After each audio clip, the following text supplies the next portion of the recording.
Hello students, welcome to ChemDoubt family, a place for your chemistry problem. আমরা এখানে West Bengal বোর্ডের physical science পার্টটা পড়ব। চলো শুরু করা যাক। আজকের টপিক হলো রাসায়নিক গণনা। দেখো রাসায়নিক গণনাতে আমরা কি নিয়ে গণনা করব? রাসায়নিক বিক্রিয়ার গণনা করব। দেখো তাহলে রাসায়নিক বিক্রিয়া কাকে বলে?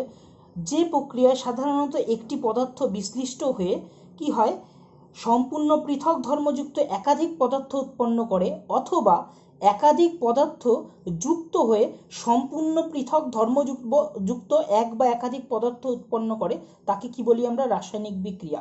দেখো এই রাসায়নিক বিক্রিয়াকে যে লেখার যে নিয়ম, সেটাকেই কি বলা হয়? রাসায়নিক সমীকরণ। ঠিক এই রাসায়নিক সমীকরণে দেখো আমরা যারা বিক্রিয়ায় অংশগ্রহণ করে তাদেরকে কি বলি? আমরা বিক্রিয়ক বলি। আর যারা বিক্রিয়ার পরে উৎপন্ন হয় তাদের কি বলি? আমরা বিক্রিয়াজাত বলি। এই কনভার্সনটা আমরা কি দিয়ে দেখাই? এই রূপান্তরটা আমরা এই অ্যারো চিহ্ন দিয়ে দেখাই। ঠিক তাহলে দেখো আমাদের রাসায়নিক বিক্রিয়া ও রাসায়নিক সমীকরণ হয়ে গেল।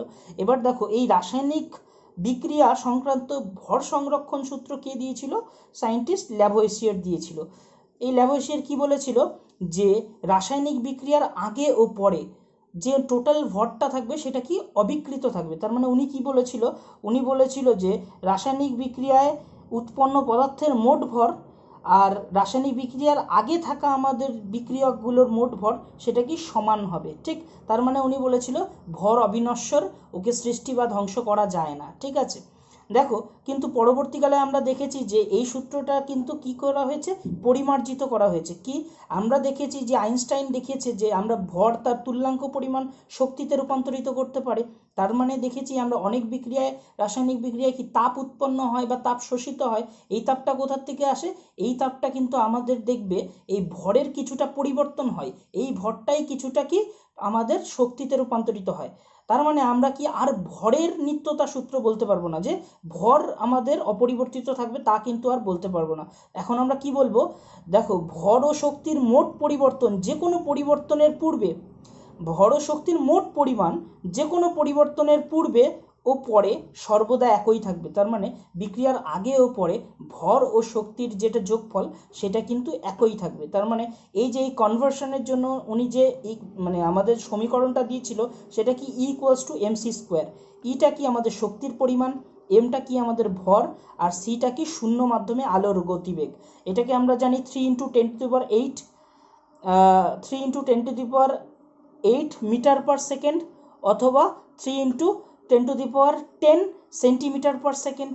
ওকে, এবার দেখো আমাদের যদি বলা হয় যে 1 ক্যালোরি তাপ উৎপন্ন করতে, তার মানে কতটা ভরের ক্ষয় হতে হবে, তাহলে সেইটা আমরা এই সমীকরণ থেকেই পেয়ে যাব।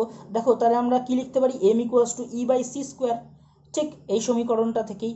এবার এর জায়গায় আমরা কি লিখব? আমাদের বলে দিয়েছে 1 ক্যালোরি, আর আমরা জানি 1 ক্যালোরি মানে কত জুল? 4.2 জুল। আবার 4.2 জুল মানে কত আর্গ? × 10⁷ আর্গ। তাহলে আমরা এটা সিজিএস পদ্ধতিতে করছি বলে এটা আর্গে কনভার্ট করে নিলাম। ঠিক, আর সি এর মানটা সিজিএস এ কত হবে? 3 × 10⁻⁻10 সেন্টিমিটার পার সেকেন্ড। এবার দেখো এইটার মান করলে আমরা কি পেয়ে যাব? 4.64 × 10⁻14 গ্রাম। দেখো এটা খুবই নগণ্য একটা গ্রাম, যেহেতু আমরা বেশিরভাগ সময়ের ক্যালকুলেশনে আনি না, তা বললে কিন্তু যে আমাদের ভরের পরিবর্তন হয় না তা কিন্তু একদমই ভুল। ঠিক, তার মানে নগণ্য হলেও আমাদের কিন্তু ভরের পরিবর্তন হচ্ছে। এইবার এই চ্যাপ্টার পড়তে আমাদের যতগুলো গুরুত্বপূর্ণ কিছু তথ্য দরকার সেগুলো আমি দেখো এখানে সারি আকারে দিয়েছি। দেখো আমাদের এই চ্যাপ্টারটা পড়ার জন্য প্রথমে জানতে হবে আণবিক ভর আর জানতে হবে পারমাণবিক ভর। দেখো আমরা পড়েছি পারমাণবিক ভর কাকে বলে? কোনো মৌলের একটা পরমাণুর ভর কার্বন-12 এর 1/12 তুলনায় যত গুণ ভারী সেটাকে তার পারমাণবিক ভর বলে। সেমভাবে যদি আণবিক ভর বলি, কোনো অণুর একটা মানে অণুর ভর একটা কার্বন-12 এর 1/12 তুলনায় যত গুণ ভারী সেটাকে কি বলে? তার আণবিক ভর। ওকে, এবার দেখো এই আণবিক ভরটাকেই কিন্তু আমরা 1 গ্রাম অণু বলতে পারি, বা 1 মোল অণু বলতে পারি, বা 1 মোল বলতে পারি। দেখো তাহলে আমরা গ্রাম অণু বা গ্রাম মোল বা মোল অণু বা মোল, এটা আমরা কি করে বের করতে পারি? দেখো কয়েকটা প্রসেস আছে, এটা কিন্তু তোমাদের অঙ্ক করতে গিয়ে খুব কাজে লাগবে। দেখো কি বলেছে, তুমি যদি তোমার কোনো ওজন দেওয়া থাকে, তুমি তার আণবিক ভর জানো, তাহলে ওকে দিয়ে ওকে ভাগ করে দিলেই আমরা গ্রাম অণু অথবা গ্রাম মোল বা মোল অণু অথবা মোল, এগুলো সবই কিন্তু একই জিনিস, এগুলো আমরা বের করে নিতে পারবো। আবার দেখো একই রকমভাবে আমরা যেহেতু জানি 1 মোলের মধ্যে কত সংখ্যক অণু থাকে, 1 মোল পদার্থের মধ্যে অ্যাভোগাড্রো সংখ্যক আমাদের অণু থাকে। তার মানে আমাকে যদি অণুর সংখ্যা দিয়ে দেয়, আমাকে কি মোল বের করতে দেয়, তাহলে কি আমার কি বলতে পারি, অণুর সংখ্যা ডিভাইডেড বাই অ্যাভোগাড্রো করলেই কি আমি আবার মোল সংখ্যা বা গ্রাম অণু পেয়ে যাব। সেমভাবে আমরা এটাও জানি এসটিপিতে, এসটিপি মানে কি স্ট্যান্ডার্ড টেম্পারেচার অ্যান্ড প্রেশার। এই এসটিপি মানে কত টেম্পারেচারকে বোঝায়, 0 ডিগ্রি সেন্টিগ্রেড টেম্পারেচার, 1 atm প্রেশারকে বোঝায়। এই এসটিপিতে যে কোনো গ্যাসের আমরা যে কোনো 1 মোল গ্যাসের আয়তন কত জানি, 1 মোল গ্যাসের আয়তন হয় 22.4 লিটার বা 22,400 মিলিলিটার। ঠিক, এটাকেই কিন্তু তার মোলার আয়তন বলা হয়। এবার দেখো এসটিপিতে যে কোনো গ্যাসের আয়তন ডিভাইডেড বাই তুমি 22.4 করলেই কিন্তু তুমি আবার মোলটাও পেয়ে যাবে বা গ্রাম অণুর সংখ্যাটাও পেয়ে যাবে। তাহলে দেখো এইরকম আমরা 3ভাবে আমরা কি গ্রাম অণু বা মোল বা মোল অণু বা গ্রাম মোল বের করতে পারি। ঠিক সেমভাবে তোমাকে যদি গ্রাম পরমাণু বা মোল পরমাণু বের করতে বলে, তুমি কি করবে, ওজন বাই পারমাণবিক ভর। দেখো এই আবার আমরা জানি যে 1 গ্রাম পরমাণুর মধ্যেও আবার অ্যাভোগাড্রো সংখ্যক পরমাণু থাকে। তাহলে আমরা কি পরমাণুর সংখ্যা ডিভাইডেড বাই অ্যাভোগাড্রো করলেও আমরা কি পেয়ে যাব, গ্রাম পরমাণুর সংখ্যা বা মোল পরমাণুর সংখ্যা। ঠিক, দেখো আগের কনসেপ্টগুলোকে কাজে লাগিয়ে আমরা কি কিছু অঙ্ক করব। দেখো আমাদের বলেছে এসটিপিতে 2.24 লিটার নাইট্রোজেনের ভর, মানে এর ভর কত গ্রাম হবে। ঠিক, এবার দেখো নাইট্রোজেনের পারমাণবিক ভর যদিও তোমাদের জানার কথা 14, তবুও দিয়ে দেওয়া হয়েছে। এটা কি মাধ্যমিক 2016-এ এসছে। দেখো আমরা জানি, আমরা আমাদের ওই যে ফর্মুলার 3টে যে মানে আমাদের যে মোল বের করার যে 3টে নিয়ম ছিল, তার মধ্যে একটা এটা ছিল না, এসটিপিতে আয়তন ডিভাইডেড বাই 22.4। তাহলে এটা করলে আমরা কি মোল পেয়ে যাই। দেখো এসটিপিতে আয়তন বলে দিয়েছে 2.24, তাহলে ওটা ডিভাইডেড বাই আমি 22.4 করলে দেখো কত মোল পেয়ে গেলাম, 0.1 মোল। আবার আমরা এটাও জানি যে মোলের সাথে ওজন বাই আণবিক ভর করলেও আমরা মোল পাই। তাহলে দেখো আমরা ওজন ইকুয়ালস টু কী করতে পারি, মোল ইন্টু আণবিক ভর। এটা কিন্তু একদম মাথায় রেখে দাও, ওজন ইকুয়ালস টু তোমায় যদি কোথাও মোল আর আণবিক ভর দেওয়া থাকে, তাহলে তুমি ওজনটা কিন্তু মোল ইন্টু আণবিক ভর গুণ করলেই পেয়ে যাবে। তাহলে দেখো মোল তোমার দেওয়া আছে 0.1 মোল, তোমার আণবিক ভর তুমি জানো নাইট্রোজেনের আণবিক ভর কি N2 হিসেবে থাকে, নাইট্রোজেন N2 হিসেবে থাকে। তার মানে নাইট্রোজেনের আণবিক ভর 28, কারণ দুটো নাইট্রোজেন পরমাণু রয়েছে, তার মানে 14 × 2 তার মানে 28। তাহলে দেখো ওর আণবিক ভর হয়ে গেল 28। তাহলে আমরা এই ক্যালকুলেশন করে কি পেয়ে গেলাম, 2.8 গ্রাম। ঠিক, আমাদের কত হয়ে যাবে নাইট্রোজেনের ভরটা, 2.8 গ্রাম। ঠিক, তারপরে দেখো তারপরের অঙ্কটা কি বলেছে, যে এসটিপিতে 22.4 লিটার কার্বন ডাইঅক্সাইডে অক্সিজেন পরমাণুর সংখ্যা কত। এটাও কিন্তু 2016-এ এসছে। দেখো কোশ্চেনটা আমরা একই রকমভাবে মোল দিয়ে কি এসটিপিতে আয়তন ডিভাইডেড বাই 22.4, কারণ কি আমাদের 1 মোলের আয়তন হয় 22.4, তাহলে ওটা থেকে আমি মোল পেয়ে যাব। তাহলে দেখো 22.4 ডিভাইডেড বাই 22.4 তার মানে 1 মোল। এবার আমরা জানি 1 মোলের জন্য অণুর সংখ্যা অ্যাভোগাড্রো সংখ্যা হয়, তবুও আমরা এই ইকুয়েশনটাকে কাজে লাগাচ্ছি। দেখো মোল ইকুয়ালস টু অণুর সংখ্যা ডিভাইডেড বাই অ্যাভোগাড্রো সংখ্যা, তার মানে অণুর সংখ্যা equals to mole into Avogadro. তাহলে মোলের জায়গায় আমরা 1 মোল লিখে দিই, তাহলে দেখো এই অ্যাভোগাড্রোটাই ফেরত পেয়ে গেলাম। যেহেতু আমি ইকুয়েশনটাকে কাজে লাগাবো আমাদের যে সমীকরণটা ছিল, তাই জন্য আমি এভাবে করলাম। তোমরা কিন্তু এক লাইনেও লিখে দিতে পারতে। দেখো এবার কি বলেছে, যে প্রতিটি কার্বন ডাইঅক্সাইডে অক্সিজেন পরমাণু কটা আছে, দেখো CO2, তার মানে অক্সিজেন কটা আছে, দুটো। CO2-তে অক্সিজেন দুটো আছে, তার মানে অক্সিজেন পরমাণু আছে দুটো। তাহলে এরকম আমাদের অ্যাভোগাড্রো সংখ্যক অণু যদি থাকে, তার মধ্যে কতগুলো থাকবে, তার মানে অ্যাভোগাড্রো ইন্টু 2। ঠিক, তার মানে আমাদের এই যে 22.4 লিটার CO2-তে রয়েছে অ্যাভোগাড্রো সংখ্যক অণু, তার মানে কি পরমাণু কত রয়েছে, 2 ইন্টু অ্যাভোগাড্রো। দেখো কত এসছে, 12.044 ইন্টু 10^23। ঠিক, এবার দেখো কোশ্চেন নাম্বার 3 কি বলেছে, যে 6.4 গ্রাম SO2 যতগুলি অণু থাকবে, মানে এই 6.4 গ্রামে যতগুলো অণু থাকবে, সেটা আমরা কিভাবে বের করব, সেটা আমরা দেখব যে মোল বের করব, মোল থেকে অণুর সংখ্যা বের করব। বলেছে যে ওই কত গ্রাম SO2-তে ঠিক ততগুলোই অণু থাকবে। দেখো আমরা বের করতে পারি মোল ইকুয়ালস টু ওজন বাই আণবিক ভর। তাহলে আমাকে ওজন দিয়ে দিয়েছে 6.4, তাহলে ওর আণবিক ভর আমরা কাউন্ট করে নিই। সালফারে একটা সালফার পরমাণু আছে আর অক্সিজেন দুটো আছে, তার মানে কি 32 প্লাস 16 ইন্টু 2, অক্সিজেনের জন্য 16 ইন্টু 2, তার মানে কত আসলো 64।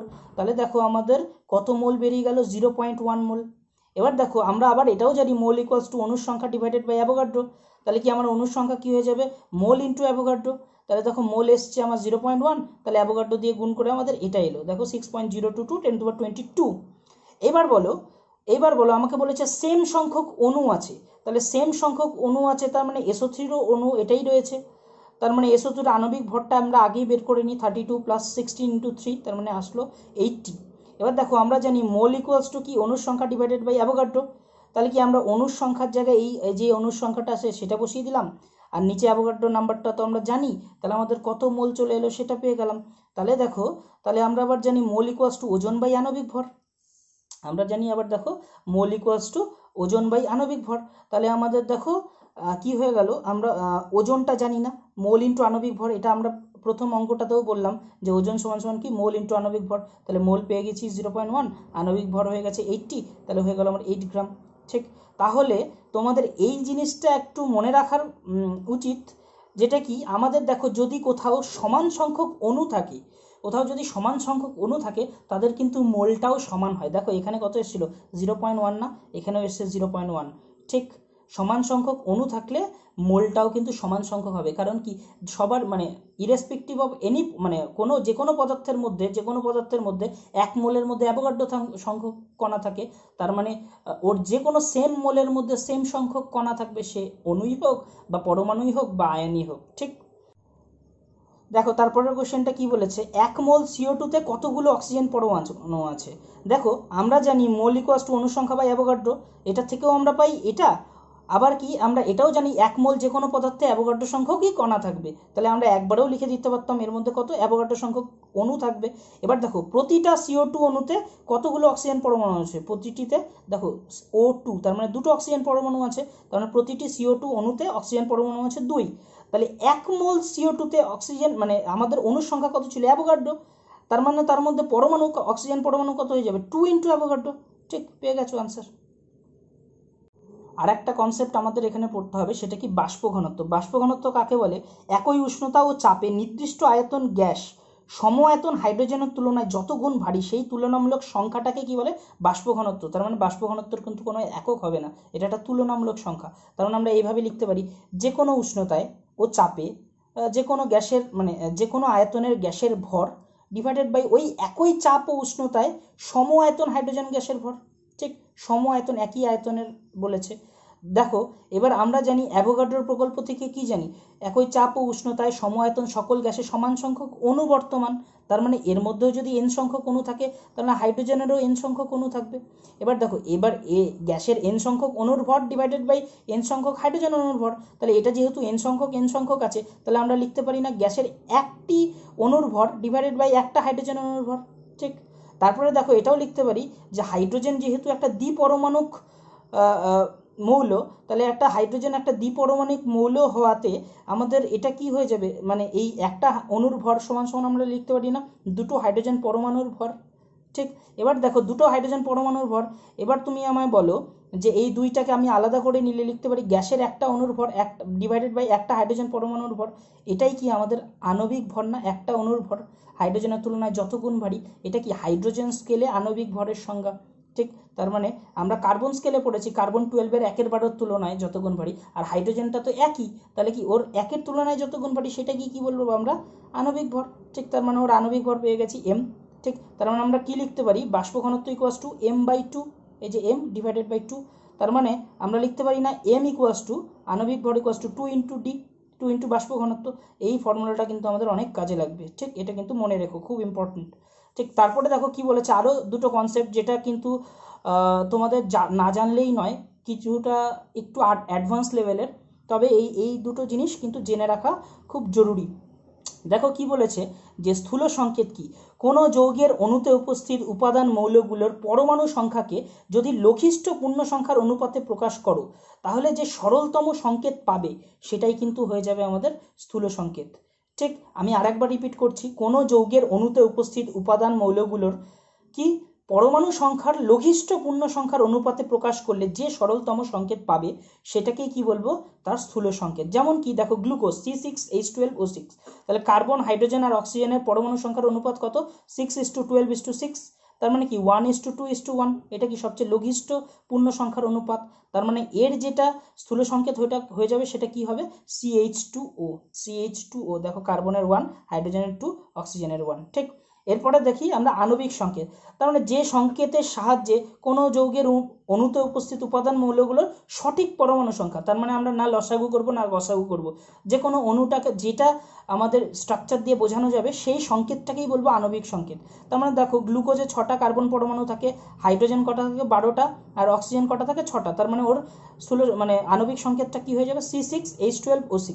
তার মানে আমরা লিখতে পারি যে আণবিক সংকেত ইকুয়ালস টু N ইন্টু স্থূল সংকেত, তার মানে এখানে কি ছিল CH2O, আর এটাকে 6 দিয়ে গুণ করলেই কি আমি আর আণবিক সংকেতটা পেয়ে যেতাম। তার মানে এন এর মানটা কি হতে পারে 1 2 3 একটা পূর্ণ সংখ্যা হতে পারে। তার মানে দেখো আমরা এটা লিখতে পারি C6H12O6, তার মানে 6 ইন্টু একটা কি স্থূল সংকেত।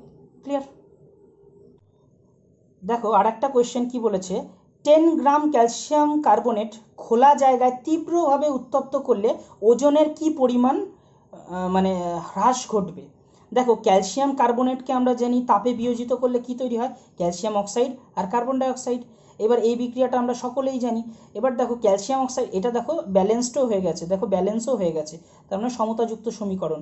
এবার এই ব্যালেন্সিংয়ে আমরা দেখতে পারি ক্যালসিয়ামের পারমাণবিক ভর হয় 40, কার্বনের হয় 12, আর অক্সিজেনের 16 ইন্টু 3, তার মানে এই টোটালটার আণবিক ভর কত হয়ে যাবে 100। তার মানে কি এর এক মোল বা এর এক অণু থেকে কার্বন ডাইঅক্সাইডের এক অণু তৈরি হয়েছে, তার মানে এর এক অণুর ভর কত 100, আর এর এক অণুর ভর দেখো 12 ইন্টু 16 ইন্টু 2, তার মানে 44। তার মানে আমরা কি 100 গ্রাম থেকে কি 44 গ্রাম CO2 উৎপন্ন করব।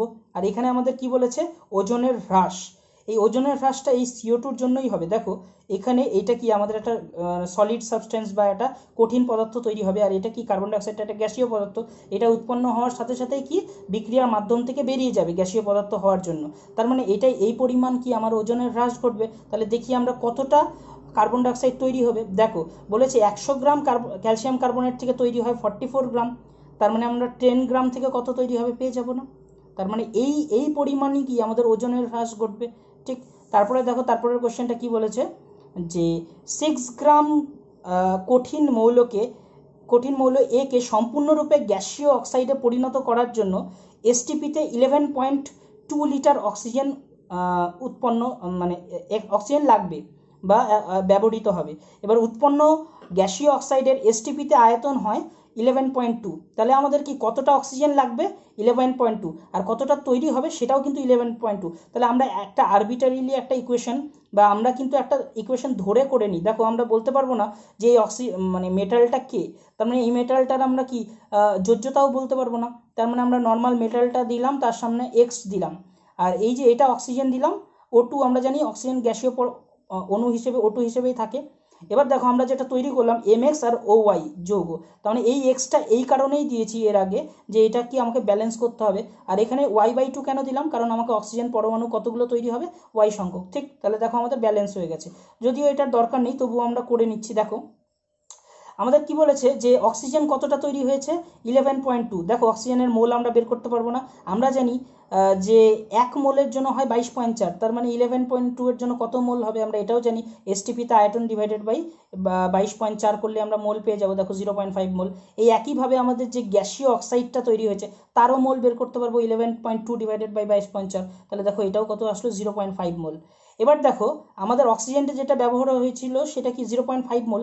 আমরা জানি ওজন ইকুয়ালস টু কি মোল ইন্টু আণবিক ভর, আজকের ক্লাসেই আমরা অনেকবার পড়েছি মোল ইন্টু আণবিক ভর করলে আমরা ওজন পেয়ে যাই।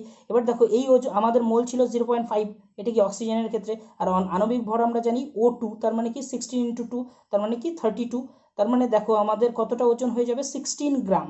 ঠিক, এইবার দেখো আমরা গ্যাসীয় অক্সাইডের ভরটা কত হবে, আমাদের বলেছে এই 6 গ্রাম দিয়েছে কি মানে 6 গ্রাম দিয়েছে আমাদের, দেখো 6 গ্রাম দিয়েছে আমাদের মানে মৌলটা এ, মানে আমাদের যে এম মেটালটা ছিল আসলে সেটা এ ছিল, তো সেটা কতটা দিয়েছে আমাদের 6 গ্রাম।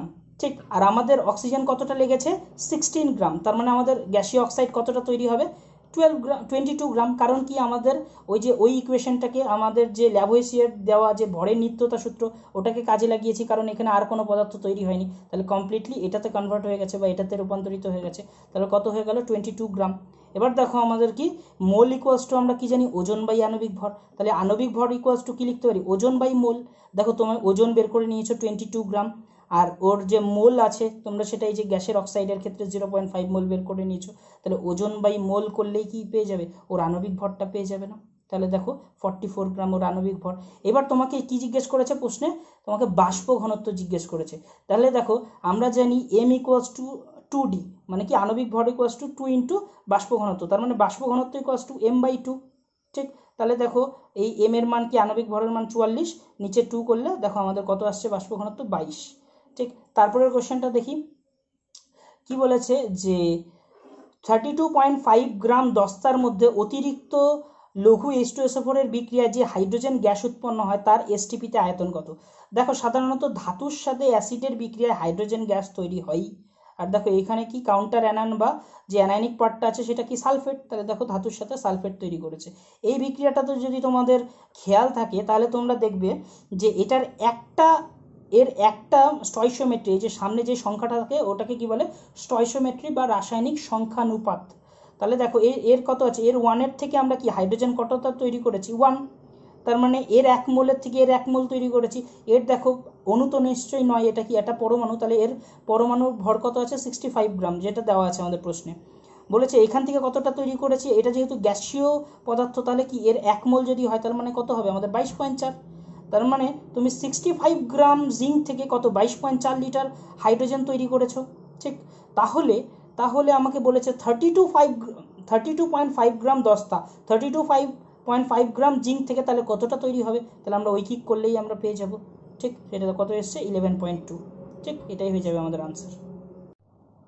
আমার এই ক্ষুদ্র প্রচেষ্টা তোমাদের ভালো লেগে থাকলে please like, share and comment করো। তোমাদের কোনো ক্লাস রিগার্ডিং ডাউট বা কোয়েশ্চেন পেপার রিগার্ডিং কোনো ডাউট থাকলেও কমেন্ট করতে পারো, আমি নেক্সট ভিডিওতে সেটি কভার করব।